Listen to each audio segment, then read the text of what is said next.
이제 여동생 혹은 누나가 유학에 적응을 먼저 성공한 케이스인데, 그러니까 사실은 상위 1%의 성공은 맞는데 이제 여동생이나 누나가 폭삭 늙습니다. 진짜 고생한 거예요. 왜냐면 이게 생각보다 사람들의 인식과 다르게 미국이 굉장히 독립적이고 남성적이고 보수적인 나라라서 여자가 적응이 힘들어요. 그러니까 남자는 적응이 더 힘듭니다. 그러니까 윤재 보면 딱 리더십이 없고 약간 수줍어하는 끼가 많은데 그러면 적응을 절대 못해요. 그러니까 캘리포니아가 가장 독립적이고 약간 진취적인 게 있어서 사실 캘리포니아에 적응 못하는 사람들이 굉장히 많아요. 한국 사람들이. 그 다음이 이제 뉴욕인데 이제 캘리포니아부터 시작해서 적응 못하면 떠돌아다니기 시작해서 여기서 밀려나가면 이제 사실 캐나다로 가거든요. 캐나다가 싸기도 하고. 근데 그나마 다행인 거는 지금 지원과 윤재 이 남매가 황금기 때 가가지고 그나마 성공한 거예요. 이 정도면 상위 1% 성공입니다. 둘 중 하나만 정착했어도. 이제 윤재가 업혀간 상황인데 지원은 딱 보면은 굉장히 외모가 좋고 딱 봐도 엔터 업계 한국에 돌아와서도 굉장히 활발한 사람들만 인싸들만 간다는 엔터 업계에서 일하고 있으니까 거기 이너서클에 들어가는데 성공한 거예요. 그리고 유학에 적응했다는 거는 이너서클에 들어가냐 안 들어가냐 그거 거기서 나뉘는데 그러니까 윤재는 거기 이너서클에 못 들어간 겁니다. 그러니까 지원이 먼저 정착한 이너서클에 계속해서 소개받는 형식으로 윤재가 간 건데 이제 윤재가 적응을 잘 못한 거죠. 이제 대부분의 경우 이럴 경우에는 이제 남자들이 여자 형제 남매에 업혀가면은 굉장히 여자들이 피곤해지는데 그래서 이게 생각보다 캐나다 다음에 호주, 런던, 중국으로 많이 가는 이유도 생각보다 미국 문화에 적응을 되게 못해요. 그러니까 남자가 적응 못하는 경우도 굉장히 많으니까 여자가 얼마나 힘들겠어요. 여자들이 굉장히 고생합니다. 그러니까 대부분 남자가 적응하면 가족들이 다 넘어가는 경우가 많아요. 그래서 한번 주위에 둘러보시면 이민 성공기 혹은 해외에서 아이비리그 갑자기 유학 가서 성공한 사람들 들어보면은 남자 형제가 먼저 가서 성공하면은 거의 그 가족이 다 성공하는 겁니다. 왜냐하면 남자가 그만큼 가기 어렵고 그러니까 제가 캘리포니아에 되게 어릴 적 가가지고 그 이너서클 안에 들어가는데 굉장히 성공했어요. 근데 그 당시엔 몰라죠. 어렸으니까. 근데 그런 거는 조금 적극적이기만 하면 되는데 그러니까 사람들이 적응 못한 사람들은 이제 슬슬 사라집니다. 캐나다, 호주, 런던, 중국 그리고 캘리포니아, 뉴욕 외 지역에는 사실은 일단 적극성이 떨어지면은 절대로 학교에서 밥도 같이 못 먹는다 보면 됩니다. 그러니까 한국의 분위기가 매우 달라요. 예전은 더 좀 심했습니다. 예전에 뭐 인스타그램 같은 게 없어서 뭐 예전이 약간 더 기회는 많았어요. 지금보다 약간 쌌고 그 다음에 예전에는 결국에는 이 지원 같은 경우에 외모도 좋을 뿐더러 성격도 좋고 그 당시 아시아 여자에 대한 평가가 굉장히 좋아서 각종 혜택을 많이 받았을 거예요. 캐나다에서도. 요즘은 이제 캐나다나 미국이나 좀 한물 많이 갔는데 그럼에도 불구하고 부모님이 한국에서 성공해서 잘 돌아온 케이스입니다.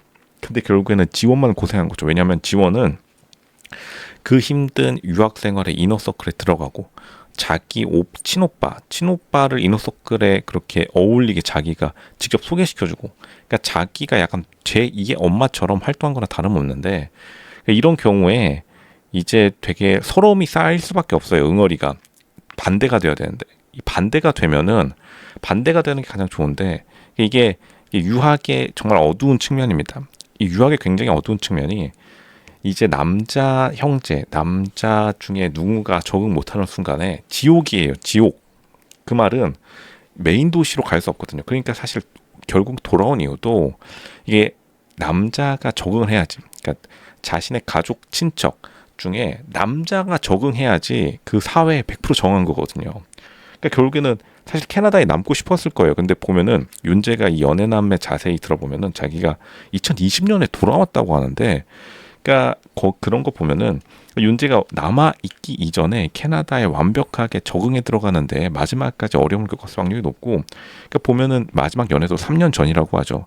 그러니까 캐나다에서도 약간 적응이 마지막에 어려웠고 한국에 와서도 3년 동안 데이트도 못 하는 거예요. 이거는 사실 말도 안 된다.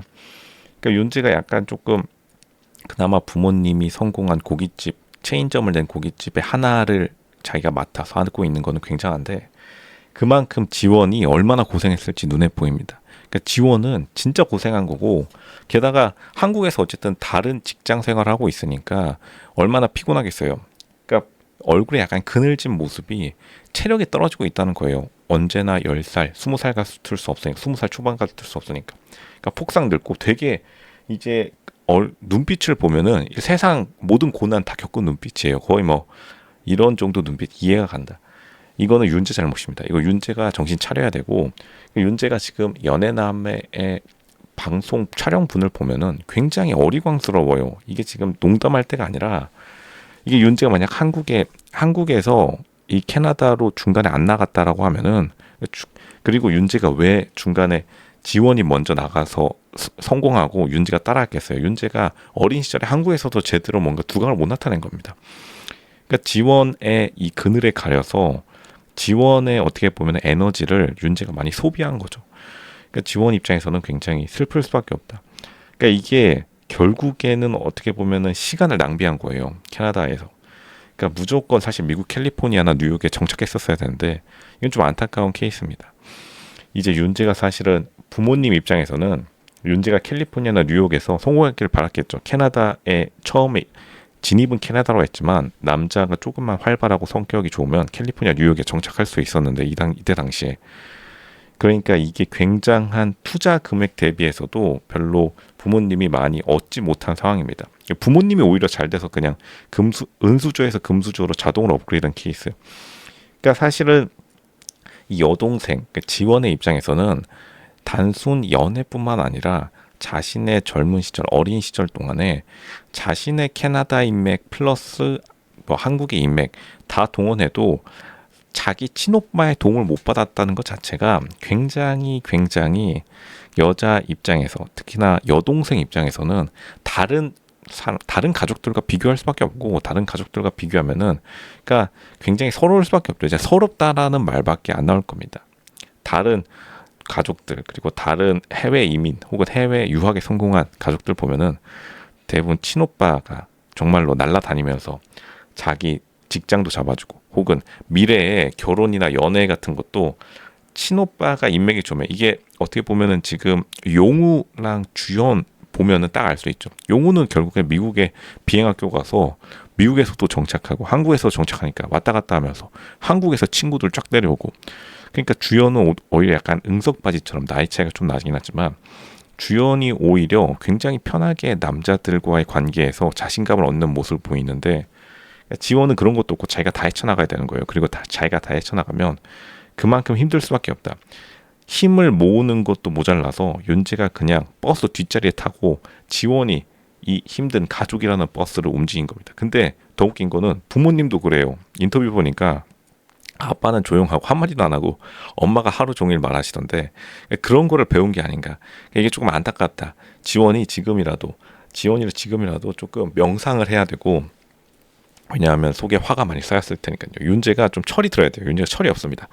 윤재 지금이라도 진짜로 동생이랑 엄마한테 잘하는 게 좋겠다. 이거는 팩트입니다. 윤재가 좀 반성을 많이 해야겠다.